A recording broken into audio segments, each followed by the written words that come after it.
RCR, la red que comunica y une al Perú. Vamos a tomar contacto inmediato y le agradecemos como siempre la amabilidad que tiene con RCR, Red de Comunicación Regional, desde el Cusco, el doctor Fausto Salinas, jurista, analista en temas políticos. Doctor Salinas, qué gusto saludarlo, muy amable como siempre. José, buenos días, ¿cómo está usted? Aquí, como todos los peruanos, preocupados por este conjunto de ataques sistemáticos que nuestra democracia y nuestra institucionalidad está sufriendo, particularmente en el sur. Confiados en que en los próximos días esto pueda ir decantando y podamos llegar a un escenario de mayor tranquilidad, donde se pueda abrir espacio para dialogar, para discutir los temas que agobian a la población, pero que no pueden expresarse como se han venido expresando en los últimos días. Usted lo acaba de decir, no pueden expresarse de la manera violenta como se están expresando. ¿Hacia dónde se pretende conducir al país con estas acciones? Para darle una interpretación y para que la opinión pública pueda entender exactamente qué se busca. Muchas gracias, José. Yo creo que hay que separar el trigo de la paja. En el sur existe siempre una histórica insatisfacción de la población respecto de muchas promesas y muchos ofrecimientos del Estado. Ese es un caldo natural de cultivo para la protesta que se agudiza con frecuencia a lo largo de décadas. Siempre los agitadores políticos utilizan ese caldo de cultivo y le sacan beneficio, y tienes movilizaciones, marchas, paros, paralizaciones, o lo que tenemos el día de hoy. Pero hay que separar esto de lo que es el uso político e instrumental que agitadores vinculados sin duda a la izquierda radical del Perú, que ha estado en el gobierno y que ha perdido el poder el 7 de diciembre, vinculados al movimiento Aymara, propiciado por Evo Morales, que es el factor internacional, o vinculados obviamente a los intereses del narcotráfico y de la minería ilegal que están, digamos, financiando estas movidas, pueden asusar y utilizar. Entonces hay que separar esto, porque si nuestros pobladores, nuestros campesinos genuinamente, digamos, intencionados, que vienen creyendo que están protestando por cambios, por mejoras para su comunidad, son utilizados y asusados en las manifestaciones como las que se ha visto en Juliaca o como las que se ha visto acá en el Cusco, entonces ahí tenemos un grave riesgo para la integridad de esas personas. Creo que el trabajo político importante es separar agitadores, a quienes tienen intereses políticos, electorales, internacionales o económicos, de aquellos pobladores que están actuando bajo otros móviles. Hay obviamente nexos comunicantes, que son los dirigentes, las entidades que agrupan a las organizaciones campesinas, que son las que facilitan la presencia de estas personas. Ahí hay que trabajar para desarticular esto. ¿Cuál es el propósito? Preguntas. Es que el propósito es múltiple. Hay el propósito de los ex partidarios del señor Castillo, que son seguramente un número importante, pero que no son para nada la mayoría del país ni una minoría significativa, de tratar de generar condiciones para un retorno o para negociar su presencia en el poder. Hay el interés político de Evo Morales de una recomposición de la nación aymara, hay el interés supranacional del Grupo de Puebla y del Foro de Sao Paulo de querer también tener al Perú en su lista de países adheridos, y obviamente hay intereses de los grupos económicos que manejan narcotráfico, tala ilegal, minería ilegal, que quieren tener un escenario revuelto donde ellos pueden desarrollar sus actividades. Entonces el propósito es este, y generar caos, ese es el objeto, generar miedo, zozobra y terror, y de alguna manera lo están consiguiendo porque la población está atemorizada y no tiene autoridades que respondan, que salgan a enfrentar esta situación y que defiendan sus ciudades. Entonces este es el escenario en el que nos encontramos. Hasta el momento no veo en riesgo la gobernabilidad nacional. El conflicto se ha focalizado en el sur. Si es que el conflicto mantiene focalizado en el sur, este ya no sería un tema que discuta la gobernabilidad de la señora Boluarte ni del Estado Nacional, pero sí puede complicar la viabilidad, las actividades económicas de todo el sur del país. Ayer conversaba con el jefe del gabinete de asesores de la Presidencia de la República, con el arquitecto Raúl Molina, y una preocupación que él expresaba son los canales de diálogo, y hasta el momento no se encuentran canales de diálogo. Lo ha intentado hacer en Puno, la negativa es muy marcada. está intentando hacerlo en el Cusco. Hemos visto la reacción que ha tenido Werner Salcedo, el gobernador regional, y así por el estilo, ¿no?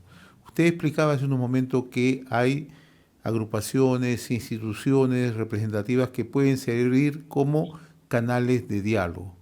Pero también nos encontramos con un tema que muchas veces nos preguntamos. ¿El gobierno está haciendo operación política en estos momentos como para poder canalizar, agilizar, viabilizar ese diálogo, encontrar salidas inmediatas? Bueno, tenemos que otorgarle al gabinete del señor Otárola y al gobierno de la señora Boluarte de alguna manera un periodo de gracia.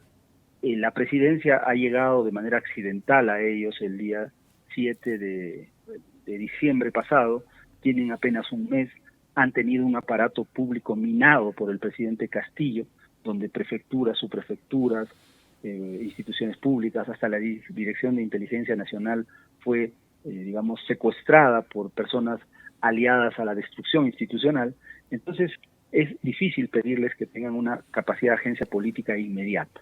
Creo yo que en ese contexto están haciendo lo posible.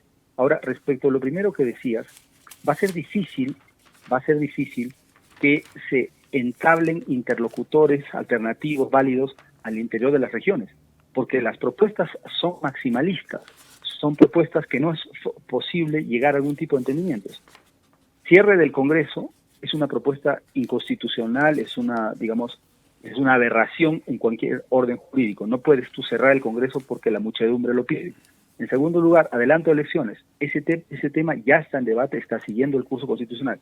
Y cambio constitucional, que es lo que quieren, tampoco se puede hacer por pedido de un grupo extremista que quiera, digamos, imponer eso. Esto ya fue discutido, el canal pasa necesariamente por el Congreso y esto no se ha dado. Entonces, como las propuestas son maximalistas, es difícil encontrar un mecanismo de diálogo. Primero habrá que establecer el orden, habrá que restablecer la tranquilidad y luego ir identificando en cada zona aquellos temas de interés local que tengan que ver con el quehacer de las colectividades de Puno, de Espinar, de Sicuani, de Urubamba o de Moquegua, y en función de ellos trabajar con los interlocutores que quieran entrar a discutir esa problemática.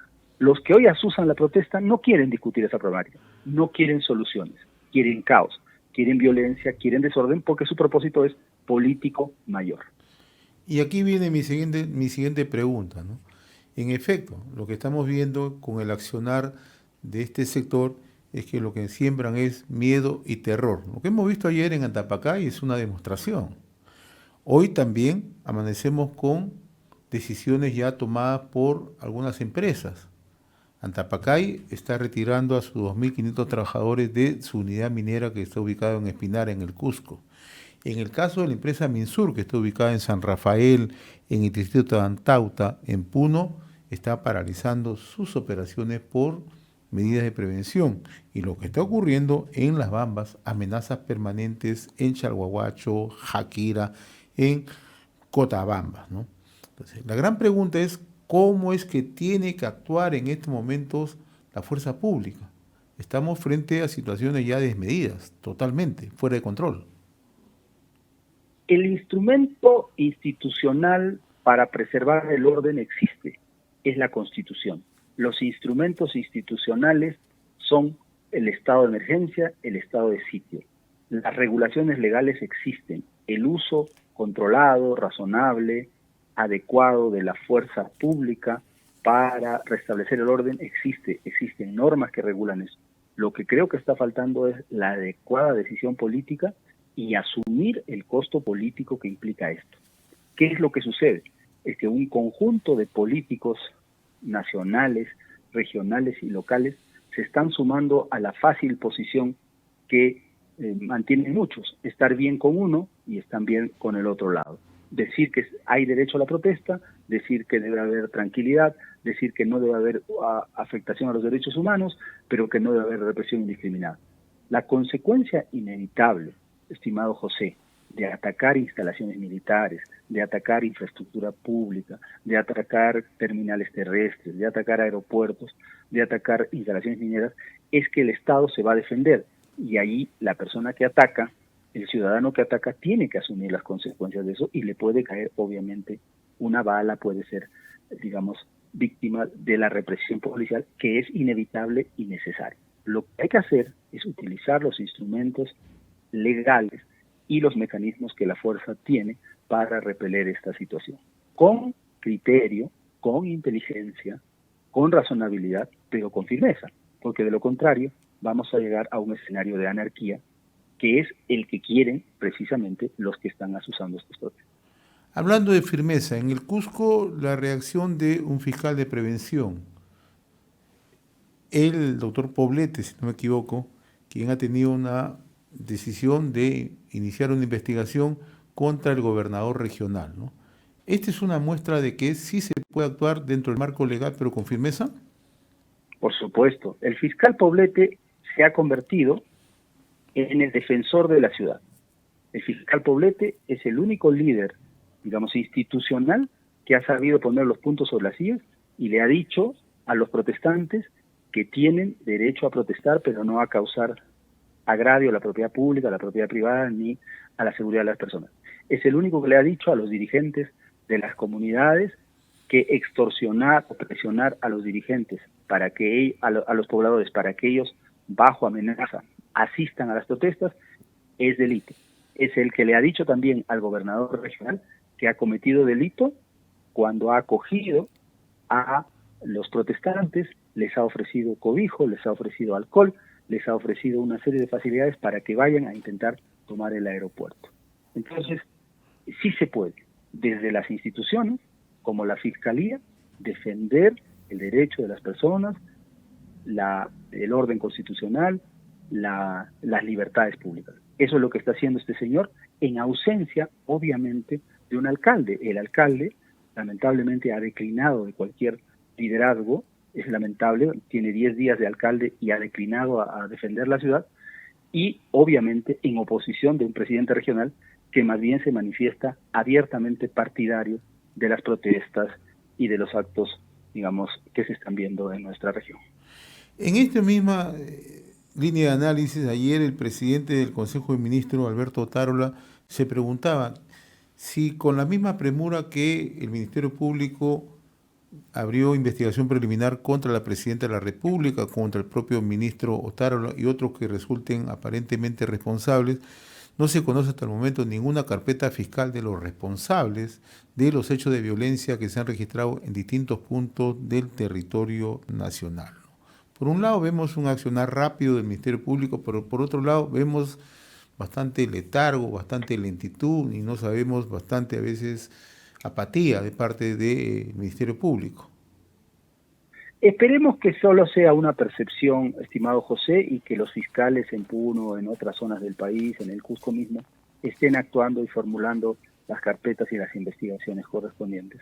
Lo que sucede con el tema de la presidencia es que los sectores mediáticos contrarios a la señora Boluarte también están magnificando esta noticia y dándole una dimensión adicional a la que tiene. Porque es inevitable, la fiscal de la Nación tiene que investigar también esas muertes tienen que ser esclarecidas. Y ojalá lo sea así, porque hay muchas evidencias. El titular del Diario Expreso del día de hoy nos muestra cómo es que balas explosivas, estas llamadas Dum Dum, que se utilizaron, por ejemplo, para asesinar al presidente Kennedy, y que solo se usan en Bolivia, y que diputados bolivianos y chilenos han advertido que están traficándose en la zona aymara, han ingresado al país y son las que han causado muerte en la zona de Juliaca. Entonces, además hay videos y evidencias de que son los propios agitadores e instigadores los que estarían causando la muerte de los propios protestantes para trasladarles esa responsabilidad a la policía. De manera que investigar esto es necesario, porque así se podría saber qué pasó con ellos. Como en su momento no se ha querido ampliar la investigación para identificar los causantes y responsables de la muerte de estos muchachos, Inti y Brian, que finalmente, según toda información seria indica, no murieron en manos de la represión policial, sino por la propia mano de quienes agitaron esa protesta. Entonces hay un modus operandi. La investigación podría conducir a eso y eso sería positivo. Bueno, usted que conoce muy de cerca lo que acontece fundamentalmente en el Cusco o en la parte sur de nuestro territorio, ¿no? este tema que diga la participación de Evo Morales, ¿no? Sin lugar a dudas, si no se logra establecer un conjunto de hechos, ¿no? Y que la opinión pública los conozca. Nosotros hemos tenido oportunidad de conversar con varias personas que son entendidas en esta materia y ellos dicen, sí hubo participación abierta en los últimos meses de Evo Morales con activistas políticos llegados desde Bolivia. La gran pregunta es, ¿por qué tardamos tanto desde nuestra Cancillería, desde los instrumentos que tiene justamente el Estado para poder dar a conocer esto ante la comunidad internacional? Y como contraparte vemos que el señor Morales sigue opinando, sigue actuando, ¿no? Y ayer nos hemos enterado, como usted lo acaba de mencionar, por información proveniente de Bolivia, información proveniente de Chile, de la manera como están operando. Lo que sucede, José, es que lamentablemente las instituciones peruanas estuvieron tomadas y secuestradas por ese relato hasta el día 7 de diciembre. El respetable doctor Landa, que se despintó totalmente al ponerse al servicio de un gobierno, digamos, tan execrable como el gobierno del señor Castillo, no hizo nada para defender la soberanía nacional. El señor Landa toleró esta situación, fue funcional a esto. La nueva canciller Gervasi, con el profesionalismo que tiene nuestra Cancillería, ella no es una política, sino es una funcionaria del Ministerio de Relaciones Exteriores, una diplomática de carrera, ha empezado a hacer lo que tiene que hacer con el embajador de México y otras embajadas. Seguramente los pasos que sigan pues, incluyeron la prohibición del ingreso del señor Evo Morales al Perú, pero habrá más pasos. Por ejemplo, el embajador de Cuba y otras medidas se tienen que tomar para cortar el componente internacional. No soy yo el que ha sostenido esta situación, esto está ya acreditado por muchos hechos. El señor Morales tiene una penetración clara en nuestras instituciones políticas desde hace mucho tiempo. Tiene un contacto directo con organizaciones sociales del sur del país. Su proyecto es el proyecto de unificación de la nación aymara. El modus operandi que se está viendo es exactamente el mismo modus operandi que se vio después de su renuncia el 2019, en noviembre del 2019.